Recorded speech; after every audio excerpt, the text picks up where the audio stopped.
ሰላም አድማጮች እንደምን አላችሁ? ኢንተርኔቱን ስለተቆጣጠረው ጉዳይ ለናነሳ ነው። ቪኒ ጁኒየር ወደ አርሰናል የሚለው ጉዳይ በዚህ አትሌቲክ በገነር ብሎክስ ሌሎችም እነ ጄምስ ማክኒኮልስ ከዛ በተጨማሪ ዴቪድ ኦርነስቲን ቤን ጃኮብስ ሌሎችም ጋዜጠኞች በብዙሃን መገናኛ ደረጃ ደግሞ በዋነኝነት በጣም ታማኝ የሚባለው ዚ አትሌቲክ ይዞት የወጣው መረጃ ያሳያል። አርሰናል ቪኒ ጁኒየርን ከሪያል ማድሪድ ለማስፈረም ፍላጎቱን አሳይቷል። የመጀመሪያ እንቅስቃሴዎች ተጀምሯል።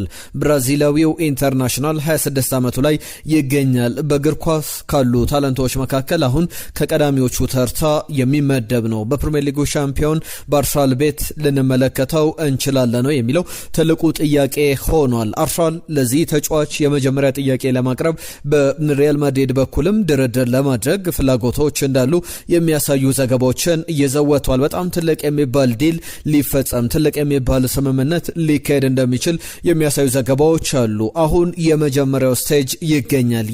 የመጀመሪያው ደረጃ ደግሞ ክለብ ለክለብ በአርሰናልና በሪያል ማድሪድ መካከል የተጀመረ ንግግር ባይኖርም በአርሰናል በኩል በውስጥ አመራሮች ከአንድሪያ ቤርታ ከሚኬል አርቴታ እነ ጆሽ ክሮንኬ ጭምር ተስማምተውበታል። ቪኒ ጁኒየርን በአርሰናል ማሊያ እንመልከተው፣ ወደ አርሰናል እናምጣው በሚለው ጉዳይ ላይ ተጫዋቹ 12 ወራት ቀሪ ኮንትራት አሉት።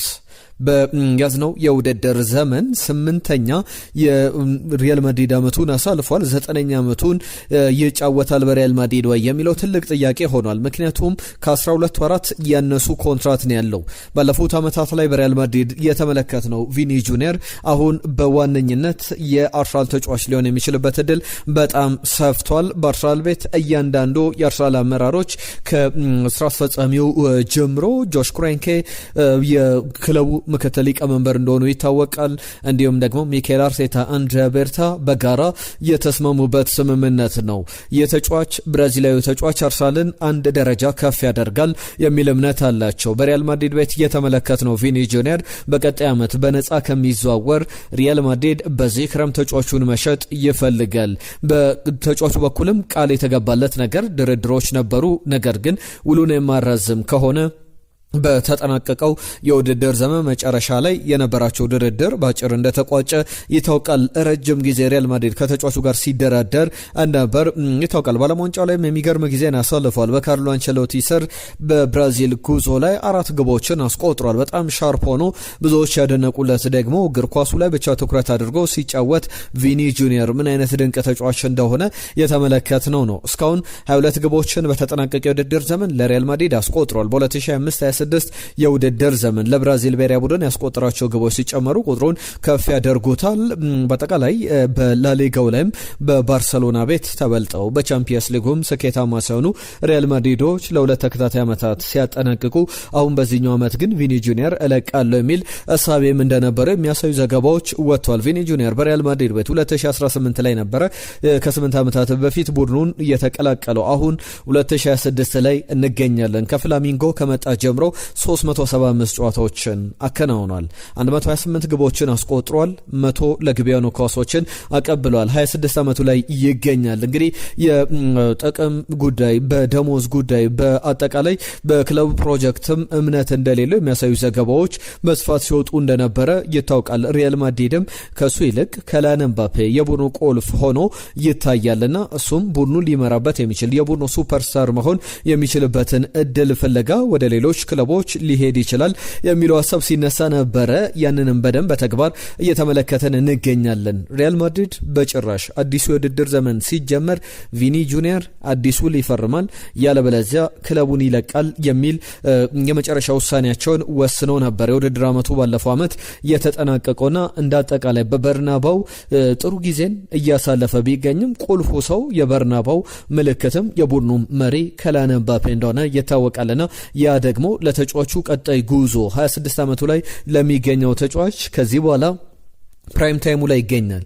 የእግር ኳስ ትልቁ ስኬቱን በባሎን ዶር ለማሸነፍ በትልቅ ደረጃ ስኬታማ ዓመታትን ለማሳለፍ ወዴት ሊሄድ ይችላል? አርሰናልንም የፕሪሚየር ሊግ ዋንጫን ዳግም እንዲያሸንፍ ቻምፒየንስ ሊግንም እንዲያመጣ ሊያደርግ የሚችል ጌም ቼንጂንግ የሚባል ትልቅ ሜጋ የሆነ ዝውውር እንደሆነ እየተነገረለት ያለ ጉዳይ ነው። ከዝውውሩ ጋር በተያያዘ ብዙ ነገሮች ብዙ ነጥቦችን ማንሳት ይቻላል። የሪያል ማድሪድ ፍላጎቶች አሉ። ተጫዋቹን ማቆየት ይፈልጋል ሪያል ማድሪድ። ነገር ግን ተጫዋቹ ውል አላራዝምም ብሎ የውድድር አመቱ እንዲጀመር አይፈልግም። ገና እሱ በመዝናናት ላይ ይገኛል። የቀድሞ ውድድር ዘመን ዝግጅቱንም ከሪያል ማድሪድ ጋርም የመጨረሻ ንግግሮችን አላደረገም። ነገር ግን በሪያል ማድሪድና በአርሰናል መካከል ከሚደረገው ድርድር በፊት አርሰናል ሁሌ እንደሚያደርገው የተለያዩ አካሄዶችን ይከተላል። ድርድሮችን ከመጀመሩ በፊት በሚገርም ሁኔታ እቅዶቹን ያስተካክላል። እቅዶቹ ደግሞ አስቀድሞ ተጫዋቾቹን ማሳመን ነው። ተጫዋቾቹ ጋር ሄዶ ድርድሮችን ያደርጋል። ወደ አርሰናል መምጣት ትፈልጋላችሁ ወይ? አርሰናልን መለያ መልበስ ትፈልጋላችሁ ወይ? በደሞዝ ጉዳይም ያንን ጥያቄ ከጠየቀ በኋላ በደሞዝ ጉዳይ እና አንድሪያ ቤርታ ይደራደሩና ከተጫዋቾቹ ጋር ሲያጠናቅቁ ወደ ክለብ ለክለብ በክለቦች መካከል ስለሚደረገው ድርድር ቀጣይ ይነሳልና የውሉን የማራዘም ጉዳይ በጣም የጠበበ ድል እንዳለው በተለይ በቻቪ አሎንሶ የቡድን ግንባታ አጠቃላይ የቡድኑ ማኔጅመንት ደስተኛ እንዳልነበረ ይታወቃል። ሮክ ኔሽን የተባለ ወኪሉ ተቋም እንዳለ ይታወቃል። ቪኒ ጁኒየርም ያን ዲያሞንዴም በዚህ ወኪል ስር ያሉ ተጫዋቾች ናቸው። ከዛ በተጨማሪ በዚህ ወኪሎች ስር ያለ ሌላ ተጫዋች አለ፣ የአርሰናሉ ጋብሪኤል ማርሴሊ። በቅርቡ የጋብሪኤል ማርሴሊን ድርድር አርሰናል ደሞዙን ከዛ በተጨማሪ ኮንትራቱን በተመለከተ ለመነጋገር የሮክ ኔሽን ዋነኛ ወኪሎች ተገኝተው ነበር። እነዚህ ወኪሎች በተገኙበት ሰዓት ላይ የተነሱ ጉዳዮች ነበሩ። አንደኛው የቪኒ ጁኒየር ጉዳይ ነው። በእርግጥ ቪኒ ጁኒየርን በተመለከተ ከሳውዲ አረቢያ በጣም ትልቅ የሚባል ጥያቄ ቀርቦለታል። ያ ጥያቄ የ5 ዓመት ውል 1 ቢሊዮን ዩሮ ደሞዝን ያካተተ ነው። በሚቀጥሉት 5 ዓመታት በሳውዲ ሊግ እንዲጫወትና ለሱም 1 ቢሊዮን ዩሮ ደሞዝ እንዲከፈለው በአርሰናል በኩል በተጫዋቹ አሁን እስከ ስንት ሊከፈለው ይችላል ብለን ስንመለከት 575,000 ፓውንድ በሳምንት። ያ በጣም መልበሻ ቤቱ ላይ ትልቅ ለውጥ ያመጣል። በሱፐርስታር ተጫዋች ደረጃ አንድ ተጫዋች እንደዚህ አይነት ደሞዝ እየተከፈለው ሜጋ ዲል የዲሉ ማግኒቲዩድ በጣም ትልቅ ነው። ወይም ደግሞ በዩሮ ብንወስደው 680,000 ዩሮ አካባቢ ሳምንታዊ ደሞዝ ሲከፈለው በጣም ትልቅ ክፍያ፣ አመታዊ ክፍያውን በጣም ከፍ ያለ ነው።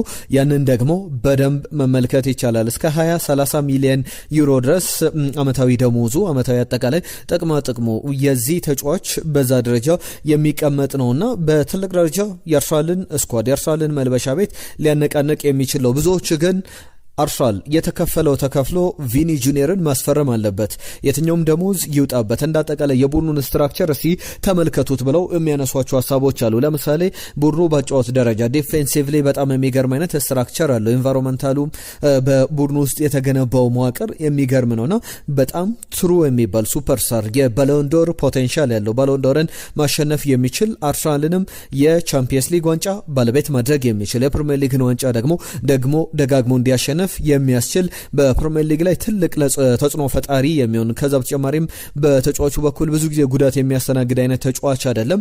ፊዚካሊቲው የሚገርም ነው። ያንን ደግሞ ማኔጅ ለማድረግ የሚኬል አርቴታ ቁልፍ ሚና በዚህ ደረጃ ላይ ጥያቄ ውስጥ የሚገባ አይደለምና ቪኒ ጁኒየር ምንም ይሁን ምን የተከፈለው ተከፍሎ የፈጀው ፈጅቶ ይምጣ ይላሉ። እናንተስ ምን ትላላችሁ? አርሰናል ደጋፊዎች ይህ ዝውውር በጣም በብዙ መገናኛዎች ኢንተርኔቱን የተቆጣጠረ አሁን ከደቂቃዎች በፊት ከሰማናቸው ትልልቅ ጉዳዮች መካከል አንዱ ነው። በደረጃ ስንመለከተው የዝውውር ሂደቱ ገና አርሊ ስቴጅ የመጀመሪያ ደረጃ ላይ ያለ ነው። በክለብ ደረጃ ቪኒ ጁኒየር ወደ አርሰናል መምጣት አለበት በሚለው ላይ ሁሉም ተስማምቷል። ሁሉም ያመኑበት ጉዳይ ነው። ነገር ግን ተጫዋቹን በቀጣይ ከሪያል ማድሪድ በስንት ገንዘብ ይከፍሉለታል?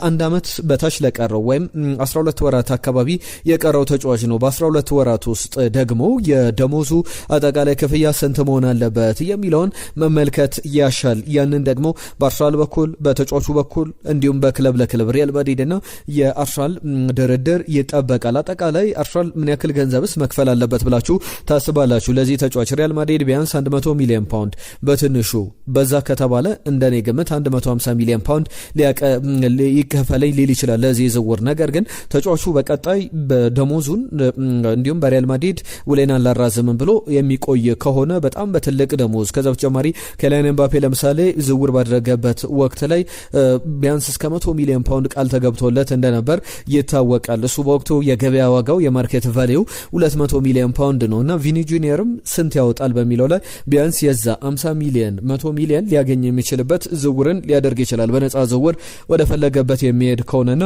ያንን በተመለከተ ብዙ ሀሳቦች እየተሰነዘሩ ይገኛሉ። ቪኒ ጁኒየርን ግን በአርሰናል መለያ መመልከት ቡድኑን በትልቅ ደረጃ እንደማሳደግ ነው። በግራ መስመር ቦታ ላይ አርሰናል የቀረው ፒስ እሱ ይመስላል። በመከላከል ረገድ በጣም ታታሪ ተጫዋቾች አሉ። አስቡት አርሰናል በዚህ ክረምት ብሩኖ ጉማሬዥና ቪኒ ጁኒየርን ብቻ እንኳን ቢያስፈርም አሁን ባለው ስብስብ ላይ በሚቀጥለው አመት ብቻ አይደለም ለሚቀጥሉት አመታት ትንንሽ ማሻሻያዎችን ትንንሽ ተጫዋቾችን በደንብ እየቀየረ ብቻ በደንብ በትልቅ ደረጃ መፎካከር የሚችል አይነት ድርድር ያደርጋል። የሚችል አይነት ቡድንንም ይገነባል። ያንን ሂደት ደግሞ የሚጀምረው አንደኛው ቪኒ ጁኒየርን በማምጣት ነው የሚሉ ሀሳቦች አሉ። ጄምስ ማክኒኮልስ እንዲሁም ደግሞ ዴቪድ ኦርነስቲን ይዘውት የወጡ ዘገባ አሁን ዓለምን እያነጋገረ ይገኛል። አርሰናልም የአርሰናል ደጋፊዎችም በደንብ ተስፋ ያደረጉበት ዝውውር ነው። የአርሰናል ክለብ እንደ ትልቅ ደረጃ የወሰኑት ውሳኔ ነው። በተለይ በግብ ተሳትፎ ደረጃ አስቡት ለሪያል ማድሪድ 375 ጨዋታዎችን ከ18 ዓመቱ ጀምሮ አከናውኑ 128 ግቦችን ማስቆጠር 100 አሲስቶችን ማስመዝገብ ከሞላ ጎደል 250 የግብ ተሳትፎ መድረስ ማለት ከዛ ተጨማሪ በየጨዋታው ላይ የሚፈጥራቸው የግብ ዕድሎች ለቡድኑም የሚፈጥረው መነቃቃት መልበሻ ቤቱን እንዴት ከፍ እንደሚያደርገው በአርሰናል ደረጃም ተፈሪነቱን ግርማ ሞገሱን እንዴት ሊያመጣ እንደሚችል አስቡት። የዝውውር በትልቅ ደረጃ የአርሰናልን ስኳድ ሊያሻሽል የሚችል በደሞዝ ደረጃ ቀደመም እንዳልኳቸው የሮክ ኔሽን ተደራዳሪዎች በዚህ ሂደት የቪኒ ጁኒየርን ድርድር ከአርሰናል ሰዎች ከአንድሪያ ቤርታ ጋር በቅርቡ ያከናውናሉ። ጥሩ ድርድር ይሆናል ተብሎ ይጠበቃል። ይታሰብበት በሚለው ጉዳይ ግን ብዙ አርሰናል ደጋፊዎች ይምጣልን እያሉት ያለ ተጫዋች ነው። በመልበሻ ቤት ይህንን ተጫዋች መያዝ አንዳንድ ጊዜ ትልቅ ሱፐርስታሮችን ይዞ መልበሻ ቤት ውስጥ መገኘት ለክለቡ ትልቅ ሜንታሊቲን የሚጨምር በክለቡ በኩል ተፈሪነትን በክለቡ በኩልም ሌሎች ተጫዋቾችን ለማምጣት ተፈሪነትንም የሚጨምር ነውና አርሰናል የሚገርም እርምጃ ጀምሯል። የሚገርም ድርድርም እያደረገ ይገኛል። ይህ ድርድር በጥሩ መንገድ የሚቋጭ ከሆነ በደንብ ለሌሎች እንግሊዝ ፕሪሚየር ሊግ ክለቦች በደንብ የሚያስደነግጥ መልእክትን የሚያስተላልፍበት ባለው ጥንካሬ ላይ አርሰናል አሁን ባለው ስብስብ እንኳን ቢቀጥል በፕሪሚየር ሊግ ላይ ጥሩ ተፎካካሪ ሳይሆን ፕሪሚየር ሊጉን ዳግም ማሸነፍ የሚያስችል ብቃት አለው። አብዛኞቹ ቡድኖች በማንቸስተር ዩናይትድ በኩል ቡድኑ ገና እየተገነባ ነው።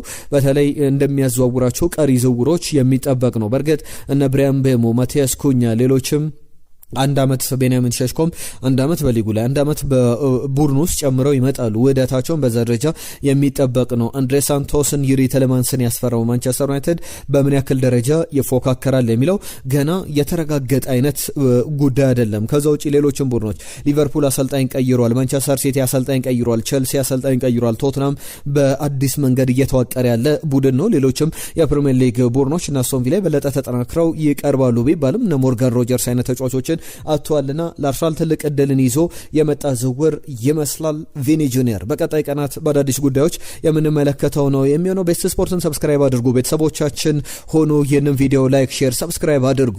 ቪኒ ጁኒየር ይምጣ ይፈርም የምትሉ የአርሰናል ደጋፊዎች እንያችሁ መልእክቶቻችሁን ላኩልን። ጤና ይስጥልን ብለናል።